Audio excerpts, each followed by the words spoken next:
My self-development has been accelerated by such a huge margin through ultra endurance stuff.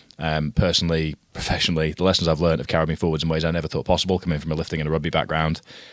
What has it taught you? Because again, ultra running is quite a notoriously middle-aged pursuit. Yeah. You are not notoriously middle-aged. So yeah, completely. The lessons that you've taken from this process that you've been on, we'll reflect on some of the stuff that came before the 3 peaks in a second, but that journey as a whole, it looked tough. The timings paint a very tough picture. You'll have been in the hole. You'll have had a great support team.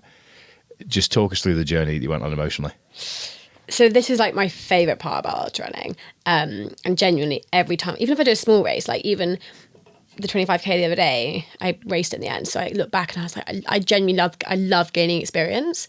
And experience for me is the biggest thing. And it is like in ultra running, I think it's gaining experience and learning how to handle a situation. Or, you know, I've spoken about this situation quite a lot, which I'm about to mention.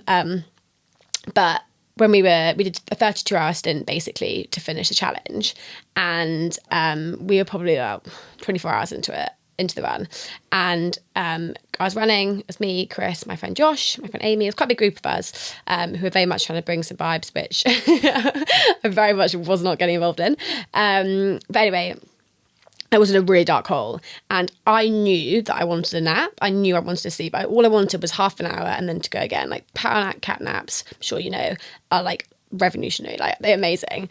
And I wanted a nap. And I said to Chris, please will you bring the camper van to me? It was like 2 a.m, and I could have a quick half an hour and then we'll go again.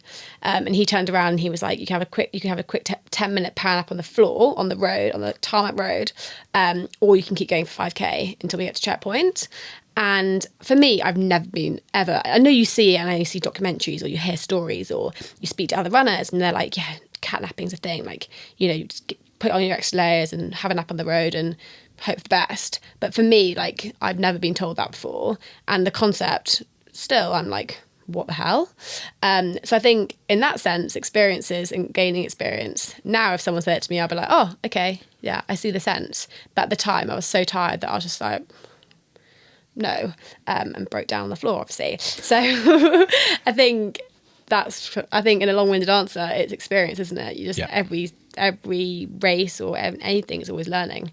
And the more you do it, the more you learn. And I think being young, hopefully, that's kind of the biggest thing when I need to keep learning. Yeah. Well, if the trajectory keeps continuing, you're going to run out of things to do, I think.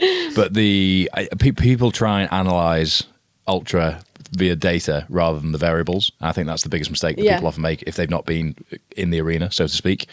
And it's those little bits. It's just simple things down to what's the most efficient way to carry X? What's the most efficient way to change Y?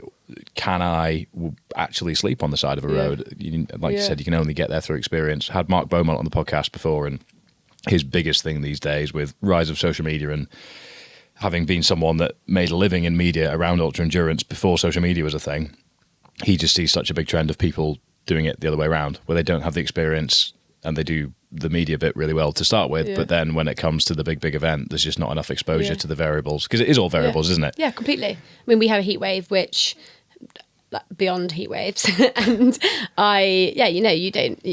be fair, like in joggle, I actually did have some heat, but what do you do? Like, you just have to adapt. And oranges with my best friend and mints with my best friend, and they were kind of, what I had, ice lollies, lots of cold flannels, but I didn't train for a heat wave, and nor did I kind of expect that.